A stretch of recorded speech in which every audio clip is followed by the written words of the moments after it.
Halo, Assalamualaikum warahmatullahi wabarakatuh.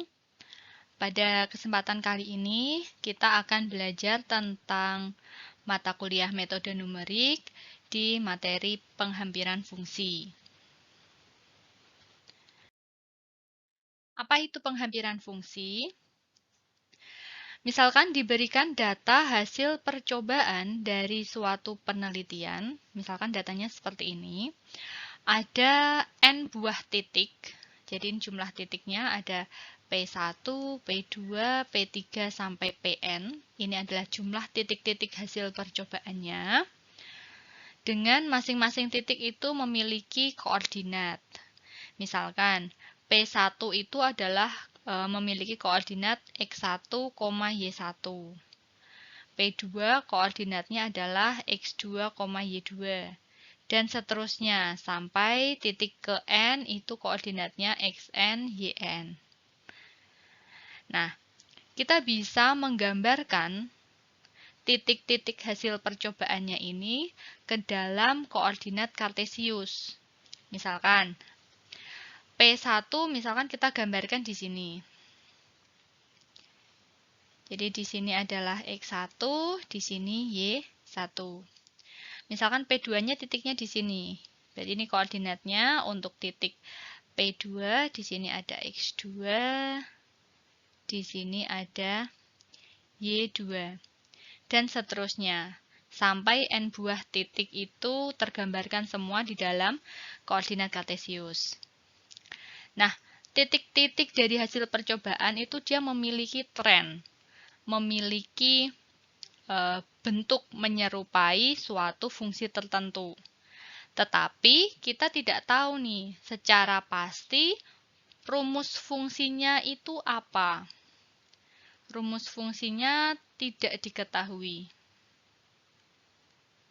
Kita hanya tahu titiknya saja. Jadi dari hasil percobaan kita hanya tahu titiknya saja. Kita tidak mengetahui rumus fungsinya seperti apa. Nah, dengan menggunakan penghampiran fungsi ini, kita akan mencari fungsi yang cukup dekat dengan titik-titik data. Misalkan fungsi hampirannya itu adalah Gx ini. Misalkan fungsinya ini didekati dengan fungsi bernilai linier, fungsi linier. Misalkan Gx-nya linier berupa garis lurus seperti ini. Jadi Gx ini adalah fungsi hampirannya yang mendekati titik-titik data dari hasil percobaan. Titik-titiknya kan ini tadi. Ini adalah titik-titik hasil percobaannya. Sementara fungsi hampirannya adalah fungsi Gx ini. Nah, di dalam materi ini, yang akan kita cari adalah si fungsi Gx-nya ini. Fungsi hampirannya ini seperti apa? Apakah harus selalu fungsi linier? Tentu tidak. Ada macam-macam jenis fungsi yang dapat digunakan untuk mendekati suatu data. Tergantung dari tren datanya berbentuknya seperti apa. Misalkan bentuknya seperti ini nih, persebarannya seperti ini. Oh, saya dekati dengan fungsi misalkan melengkung seperti ini. Ya nggak apa-apa. Atau kita dekati dengan fungsi seperti ini. Ya tidak masalah juga. Nanti bisa kita lihat dari fungsi-fungsi yang digunakan untuk mendekati itu, mana fungsi yang lebih baik digunakan untuk mendekati titik data hasil percobaan yang diperoleh. Seperti itu. Jadi pada materi ini, yang kita lakukan adalah mencari rumus fungsinya dari suatu titik-titik data dari hasil percobaan. Kalau biasanya di materi-materi sebelumnya itu, rumus fungsinya sudah diketahui, kita cari nilai fungsinya. Kalau di sini kebalikannya, nilai fungsinya ada, kita mencari rumus fungsinya dari titik data tersebut. Contohnya seperti ini. Kalau tadi kita ibaratkan nilai fungsinya itu adalah P1, P2, seperti itu ya. Misalkan kita punya titik data seperti ini. X dan Y. X1-nya adalah 1. Y1-nya adalah 1. Kalau kita gambarkan di dalam koordinat kartesius, ini yang mendatar, ini adalah koordinat sumbu X, yang tegak, ini sumbu Y, seperti ini. Berarti X1, Y1 untuk titik 1 dan 1 ini, kita bisa buat X-nya 1, Y-nya 1.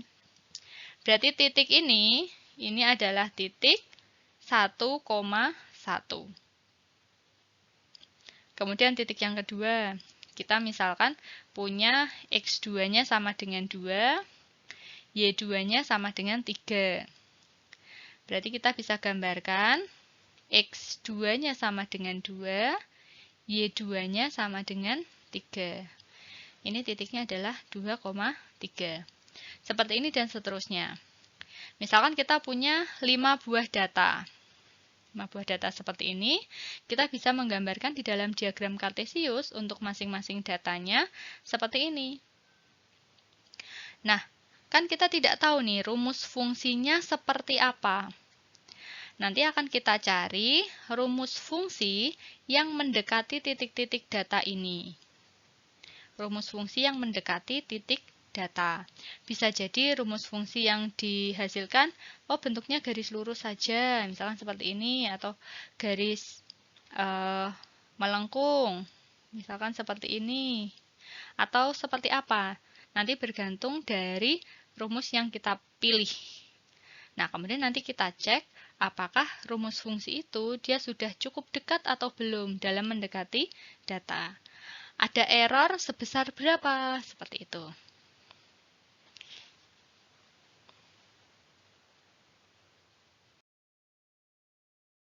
Berikutnya di sini kita punya definisi dari fungsi.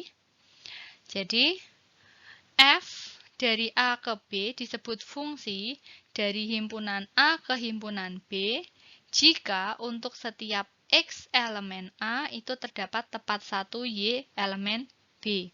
Sehingga dapat ditulis Fx itu sama dengan Y. Di sini X dinamakan dengan variabel bebas.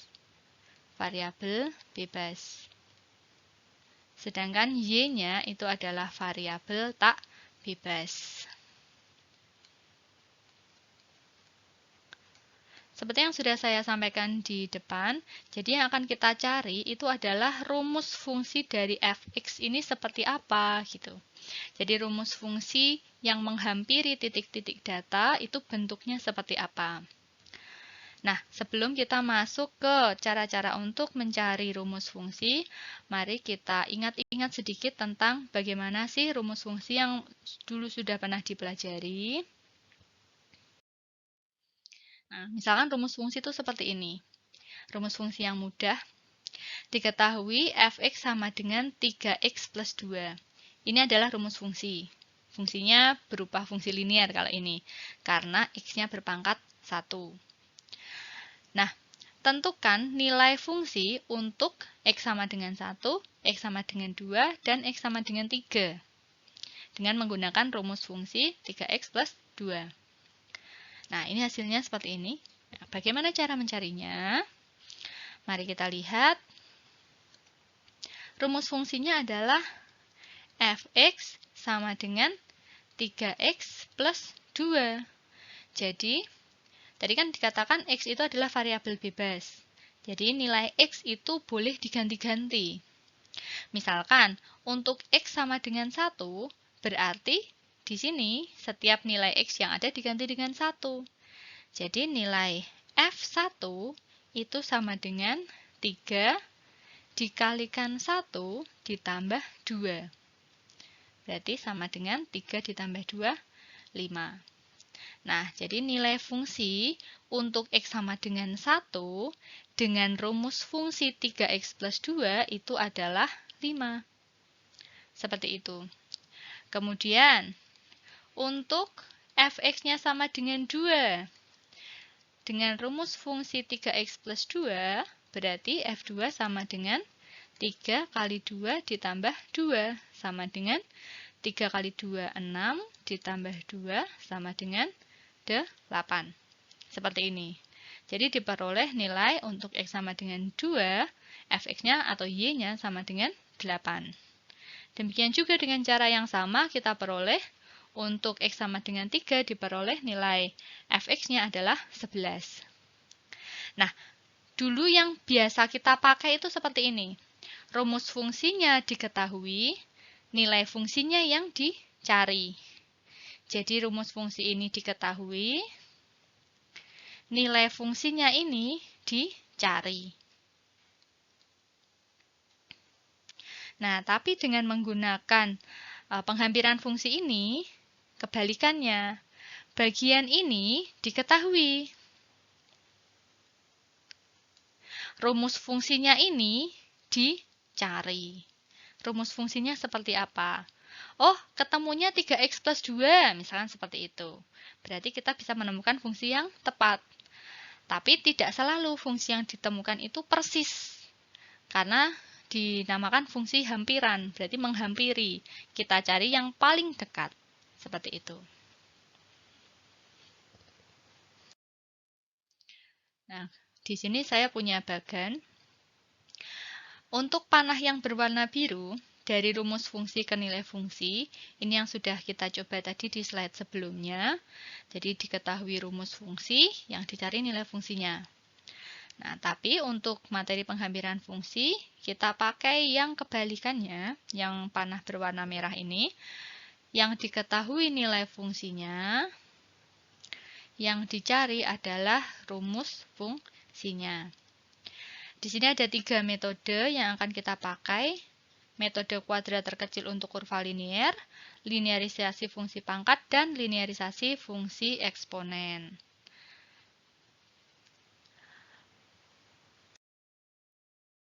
Nah, berikut ini adalah langkah-langkah untuk mendapatkan fungsi hampiran Gx. Nah, misalkan yang pertama kita punya fungsi hampirannya itu kita namakan dengan Gx. Misalkan ini, Gx ini adalah fungsi hampiran.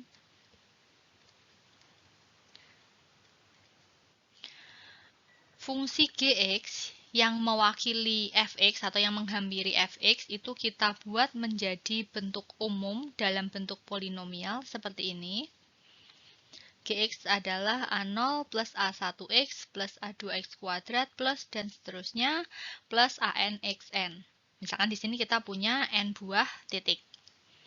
Usahakan dalam membuat fungsi Gx itu melewati semua titik hasil percobaannya atau titik P-nya. Titik-titik hasil percobaan itu diusahakan terlewati semua atau sedekat mungkin dengan titik-titik hasil percobaan. Jadi di sini tidak harus untuk setiap titiknya itu terlewati oleh fungsi hampiran Gx-nya.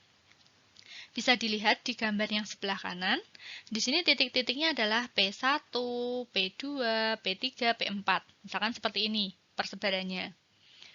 Sementara fungsi hampirannya adalah Gx berupa garis lurus ini. Bisa dilihat garisnya itu tidak melalui titik-titik datanya. Seperti ini boleh, karena dinamakan fungsi hampiran. Jadi di sini menghampiri, tidak harus selalu persis melewati titik-titik datanya. Nah, diusahakan selisih ordinat antara titik-titik hasil percobaan dan fungsinya itu adalah minimum. Ordinat itu siapa? Ordinat itu adalah nilai fungsinya, Y-nya. Jadi yang tegak di sini. Kalau ada yang masih ingat, untuk yang sumbu mendatar, ini kita namakan dengan apsis. Untuk yang tegak ini ordinat. Nah, ordinatnya, misalkan kita punya titik P1. Titik P1. Ini ya, titiknya ada di sini.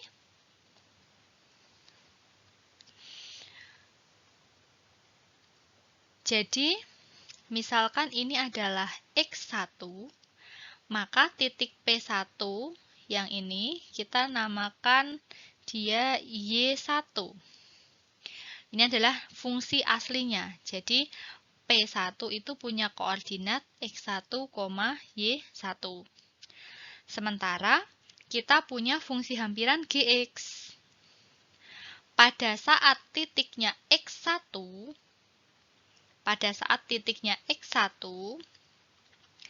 nilai fungsi G-nya ini berada di sini. Titik yang ini.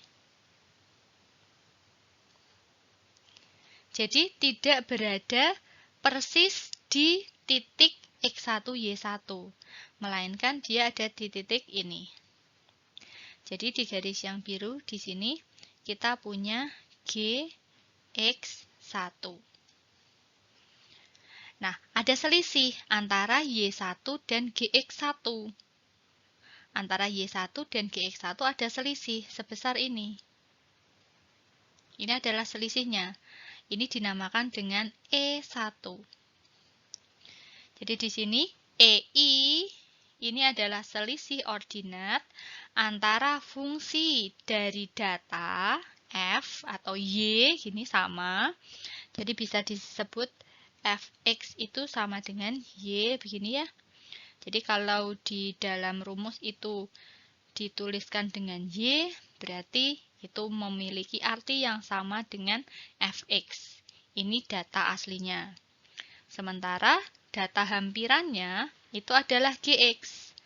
Sehingga untuk setiap titiknya kita memiliki selisih antara ordinat fungsi hampiran dengan fungsi aslinya, yaitu Y dikurangi Gxi. Siapa Gxi? Gxi adalah fungsi hampiran yang tadi kita misalkan dalam bentuk polinomial seperti ini. Nah, untuk mendapatkan persamaan fungsi Gx yang terbaik, maka selisihnya harus minimal. Seperti ini, kita akan mencari nilai fungsi Gx yang membuat selisih antara ordinat ini minimal. Berikutnya, jumlah kuadrat dari kesalahan atau errornya itu harus minimum. Jadi, tadi kita punya E itu adalah selisih dari Y dan G. Jadi, selisih antara data yang sebenarnya, Y, ini data aslinya, dan G itu adalah fungsi hampiran. Jadi, karena kita tidak bisa memastikan apakah Y itu lebih besar dari G atau G yang lebih besar dari Y, maka kita buat ini dalam bentuk kuadrat. Sehingga sudah pasti hasil Y min G ini positif, begitu ya. Jadi kita kuadratkan. Nah, jumlah kuadrat dari setiap Y min G untuk setiap X yang ada itu harus minimum. Nah, nilai D kuadrat atau selisihnya ini akan minimum jika turunan pertamanya sama dengan 0. Jadi, do D kuadrat do A0 itu sama dengan 0, do D kuadrat do A1 sama dengan 0, dan seterusnya. Sampai do D kuadrat do AN sama dengan 0. Seperti ini. Nah, ada 3 metode yang akan dibahas di sini, yaitu metode kuadrat terkecil untuk fungsi linier, linearisasi fungsi eksponen, dan linearisasi fungsi pangkat. Nah, tapi untuk penurunan rumusnya, kita hanya pakai yang pertama saja, yang metode kuadrat terkecil untuk fungsi linier. Nah, ini nanti untuk yang linearisasi fungsi eksponen dan linearisasi fungsi pangkat, kita akan menurunkan rumusnya dari metode yang pertama.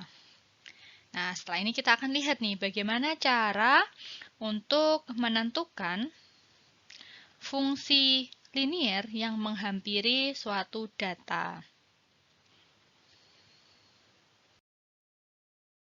Oke. Yang pertama untuk metode kuadrat terkecil untuk fungsi linier. Nah, misalkan bentuk umum fungsi liniernya adalah ini. Gx sama dengan A plus Bx. Ini adalah fungsi linier. Nah, tadi kita punya D kuadrat itu sama dengan sigma dari YI dikurangi GXI kuadrat untuk I-nya sama dengan 1 sampai N. GXI ini tadi adalah fungsi hampirannya. Nah, misal di sini fungsinya adalah fungsi linier, berarti GX-nya kita ubah dengan A plus BX.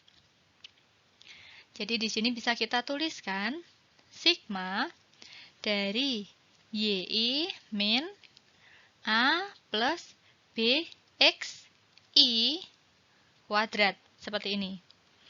I-nya dari 1 sampai N. Atau bisa kita uraikan menjadi sigma YI min A min BXI kuadrat, I-nya dari 1 sampai N. Seperti ini bentuk D kuadratnya. Bentuk selisih antara ordinat data asli dengan data dari fungsi hampiran. Berikutnya, untuk membuat D kuadrat ini minimum, kita harus mencari do D kuadrat do A sama dengan 0 dan do D kuadrat do B sama dengan 0. Turunan parsial untuk setiap koefisien. Nah, yang pertama, kita akan mencari do D kuadrat do A sama dengan 0. Kita lihat, D kuadratnya adalah sigma YI min A min BXI kuadrat. Kalau kita turunkan ini terhadap A, diturunkan terhadap A, ini akan menjadi begini, do D kuadrat do A ini sama dengan, ada pangkat berarti 2 dikalikan sigma YI min A min BXI, pangkatnya 1, dikalikan dengan turunan dari min A. Ini kan, turunan dari yang di dalam sini terhadap A. Turunan dari YI terhadap A itu 0. Turunan min A terhadap A itu min 1. Turunan min BXI terhadap A itu 0. Jadi ini dengan menggunakan aturan rantai ya ini ya. Sehingga turunan dari ini YI min A min BXI kuadrat terhadap A itu hasilnya adalah ini 2 dikalikan sigma dari 1 sampai N YI min A min BXI dikalikan min 1. Min 1-nya bisa kita keluarkan di depan sehingga menjadi min 2 sigma YI min A min BXI. Ini I-nya dari 1 sampai N.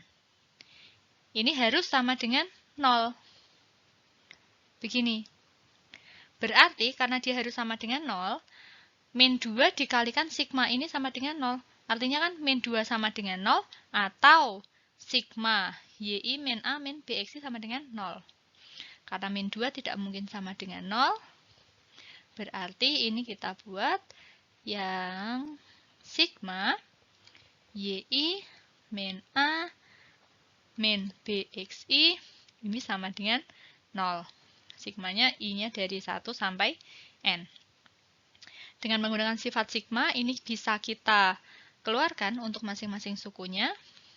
Ini menjadi sigma YI, I-nya dari 1 sampai N, dikurangi sigma A, I-nya dari 1 sampai N, dikurangi sigma BXI, I-nya dari 1 sampai N, ini sama dengan 0. Seperti ini. Nah, dengan menggunakan sifat sigma, ini bisa menjadi sigma YI, I-nya dari 1 sampai N, dikurangi Ini kan di yang kedua, ini yang suku yang kedua, sigma A dari I-nya 1 sampai N, kan dia tidak memuat I di sini. Sehingga ini menjadi N dikalikan A. Dikurangi, ini BXI, ini B-nya bisa kita keluarkan dari sigma, menjadi B sigma XI, I-nya dari 1 sampai N. Ini sama dengan 0. Seperti ini. Nah, saya tulis di atas ya, karena tidak cukup. Dari bentuk yang paling bawah ini, kita bisa memperoleh berapakah nilai A? A-nya itu adalah sigma YI min B sigma XI per N. Seperti ini ya, dipindah ruas saja. Atau bisa kita tulis menjadi A sama dengan sigma YI per N dikurangi B sigma XI per N. Untuk sigmanya masing-masing dari 1 sampai N. I sama dengan 1 sampai N. Seperti ini. Ini adalah nilai A-nya. Ini yang perlu diingat-ingat untuk rumusnya. Jadi A-nya adalah sigma YI per N dikurangi B sigma XI per N. Nah, siapa B? B ini akan kita cari dengan menurunkan D kuadrat secara parsial terhadap B. Berikutnya ini kita akan mencari nilai B. Jadi, dari D kuadrat ini adalah sigma YI min A min BXI kuadrat. Kita akan menurunkan secara parsial terhadap B, sama dengan kan 0 seperti ini untuk mencari nilai minimumnya. Diperoleh turunannya adalah min 2 sigma YI min A min BXI dikalikan XI. Sama dengan 0. Jadi diperoleh bentuk seperti ini. Sigma YI, sigma XI YI min AXI min BXI kuadrat sama dengan 0. Kemudian kita pisah untuk setiap sukunya berdasarkan sifat sigma menjadi seperti ini. Sigma XI YI min A sigma XI min B sigma XI kuadrat sama dengan 0. Jadi bentuk sigmanya semuanya dari 1 sampai N ya. I sama dengan 1 sampai N, semuanya seperti ini. Nah, kemudian berikutnya, tadi kita punya bentuk A, itu adalah sigma YI per N dikurangi B sigma XI per N, seperti ini. Kita masukkan ke dalam rumus ini menjadi bentuk sigma XI YI. Kalau ini kita kalikan masing-masing, dikalikan seperti ini, menjadi bentuk sigma XI YI dikurangi sigma XI sigma YI per N, ditambah B sigma XI kuadrat per N, dikurangi B sigma XI kuadrat sama dengan 0. Kita akan mencari nilai B-nya. Jadi kita jadikan 1, si B ini. B-nya kita jadikan 1. Seperti ini. Kemudian kita keluarkan di satu ruas. Jadi diperoleh B itu sama dengan sigma XI YI dikurangi sigma XI sigma YI per N per sigma XI kuadrat dikurangi sigma XI dikuadratkan per N. Atau dapat disederhanakan menjadi bentuk ini. B sama dengan N dikalikan sigma XI YI dikurangi sigma XI sigma YI dibagi N sigma XI kuadrat min sigma XI dikuadratkan. Jadi kita sudah memperoleh nilai koefisien A dan B dari fungsi linier hampiran yang kita cari.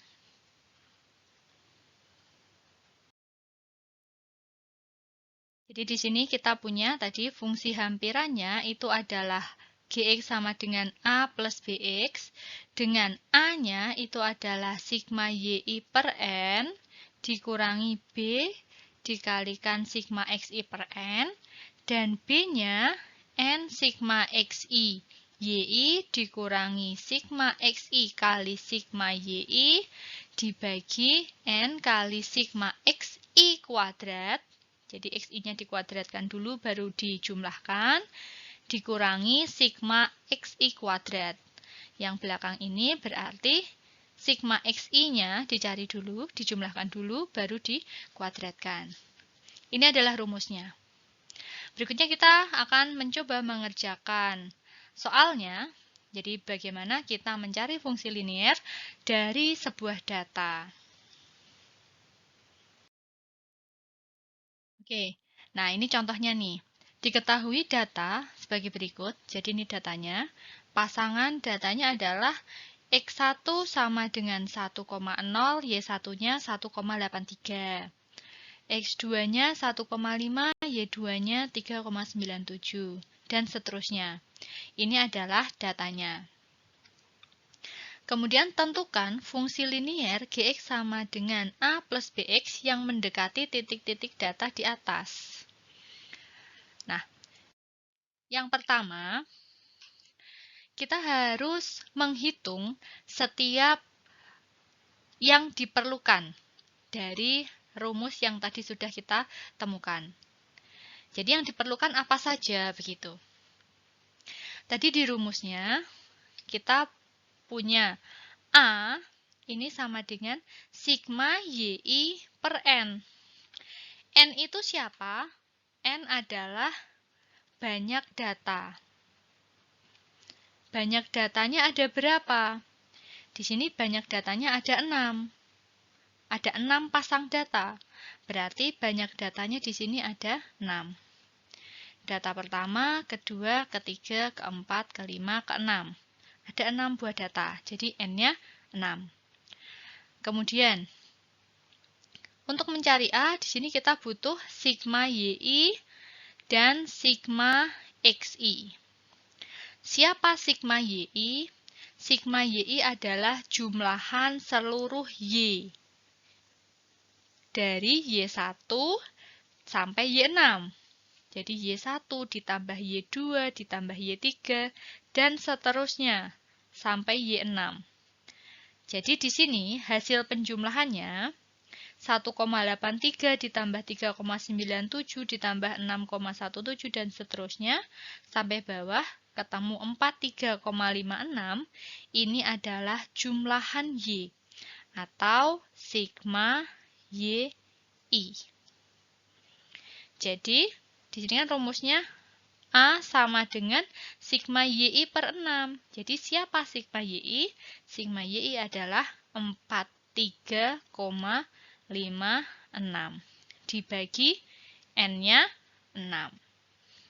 Dikurangi B. B-nya belum ada, jadi biarkan tetap B dulu saja. Kemudian di sini kita punya sigma xi per 6. Sigma xi per n. Siapa sigma xi? Sigma xi adalah jumlahan seluruh x. Berarti di sini adalah sigma xi. Jadi 13,5 ini adalah jumlahan dari 1 ditambah 1,5 ditambah 2 ditambah 2,5 dan seterusnya. Ini adalah sigma xi. Jadi di sini adalah 13,5 dibagi 6. Seperti ini.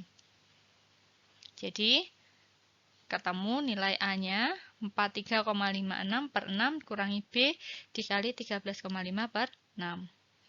Di sini B-nya harus kita cari dulu. Nah, siapa B? Sesuaikan dengan rumus. B itu adalah N dikalikan sigma xi yi. Xi yi berarti kita harus mengalihkan dulu setiap xi dengan yi. Berarti x1 kali y1 dikalikan x2 kali y2, x3 kali y3. ini harus dikalikan terlebih dahulu. Jadi, kita punya N kali sigma XI YI itu sama dengan 6 dikalikan dengan sigma XI YI, jumlahannya ini di sini sigma XI YI 117,085 ditambah dengan sigma XI dikalikan sigma YI. Berarti sigma XI-nya tadi 13,5 dikalikan dengan 43,56. Ini dibagi dengan N sigma XI kuadrat. Berarti 6 dikalikan sigma XI kuadrat, berarti XI-nya masing-masing harus dikuadratkan dulu. X1 kuadrat, X2 kuadrat, begitu. Baru dijumlahkan. Berarti 1 kuadrat, 1,5 kuadrat, 2 kuadrat, 2,5 kuadrat. Semuanya ini dijumlahkan. Ini hasilnya sigma XI kuadrat. Jadi, di sini kita tulis 6 kali 34,75. Ini saya tulis kali seperti ini ya. Dikurangi sigma XI dikuadratkan. Nah, yang bagian sini berarti XI-nya dijumlahkan dulu baru dikuadratkan. Berarti 13,5 dikuadratkan. Seperti ini. Bisa dihitung, di sini diperoleh hasil 4,36. Nah, 4,36 ini dimasukkan ke dalam nilai A. Jadi di sini, ini nanti diganti dengan hasil yang sudah diperoleh dari B ini. Di sini diganti dengan 4,36. Diperoleh nilai A-nya ini sama dengan min 2,55. Nah, jadi sudah diperoleh nih, nilai A-nya ada, nilai B-nya ada. Jadi fungsi hampirannya siapa? Fungsi hampirannya adalah Gx sama dengan A plus Bx. Kita masukkan nilai A-nya min 2,55 ditambah 4,36X. Ini adalah fungsi hampiran yang dicari. Sudah ketemu hasilnya. Jadi, berapa fungsi hampirannya? Min 2,55 ditambah 4,36X. Selanjutnya untuk latihan, di sini tentukan fungsi hampiran Gx sama dengan A plus Bx dari dua pasang data berikut. Jadi, nanti silahkan dicari nilai A dan B dari masing-masing data, kemudian dibentuk menjadi bentuk fungsi linear Gx sama dengan A plus Bx.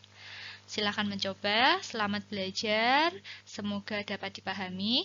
Jika ada pertanyaan, silakan tinggalkan di kolom komen atau kita diskusikan di grup WhatsApp. Demikian dari saya, selamat belajar. Wassalamualaikum warahmatullahi wabarakatuh.